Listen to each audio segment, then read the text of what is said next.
Millennial capitalist Nathan Latka, author of How to Be a Capitalist Without Any Capital. I'm sure this one has got your gall. It gets me going, David. You know, these folks, they put up these social policies, and you go, these guys have never created a job in their life. Do they understand what it means to run a business and build a business? And the bottom line is that they want their money, and now that they've got their money, they don't want anybody else to get theirs. Well, they're freaking out. They're going, oh my gosh, this thing works. I'm getting wealthy. Oh, I better hide this stuff. I better hide this stuff. But the fact is, capitalism works if you do it the right way. And you and I both know today we don't have a true capitalist society. There's a lot of monopolies built up in healthcare that drive prices up. But Trump's taking care of that. He's knocking this stuff down. He's making it better. We need capitalism. And these folks are dangerous to the economy when you talk about the social policies they're putting forward and how you pay for it. And the bottom line is there's a pendulum here. You can either go, you'll never have pure capitalism, you'll never have pure comedy. Even in the Soviet Union, you had some black market capitalist activities.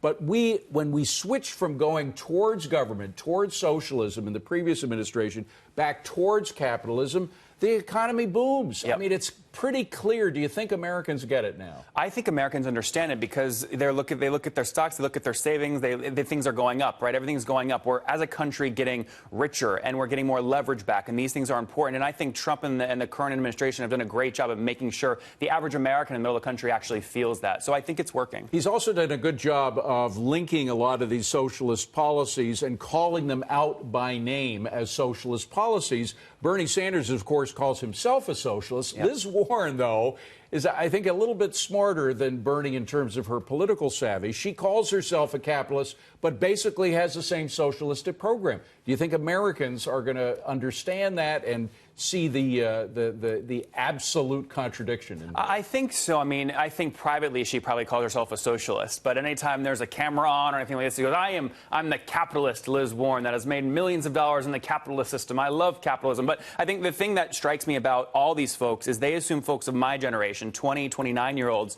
they need these handouts. Like, people don't actually want free college education. They want to work for things. They want to feel like they've achieved something and get that themselves. But what they're doing is trying to buy votes with these kinds of policies. But there is the education, to use the word very loosely, element going in here. That is young people, and you were at Virginia Tech. Virginia Tech, go Hokies. You did not graduate, though, and a lot of people took your advice and didn't graduate from some very prestigious schools because they were being fed rot. Correct. When it came to the history of socialism, which they weren't being told the truth about, versus the history of capitalism. Correct. You know, colleges are in the debt business, which is why we have the crisis we have today. They're not in the equity business. If they invested in the equity of their students, they would put value behind the degrees they're giving. But you're right. They're delivering rot. They're delivering degrees that don't have value in today's marketplace. And I said, I got to drop out, launch my own company, built it, sold it, and now I come on your show and the book hits all the bestseller lists. So you guys are hit makers. That's wonderful. Well, we want you to be rich. We think it's good to be rich.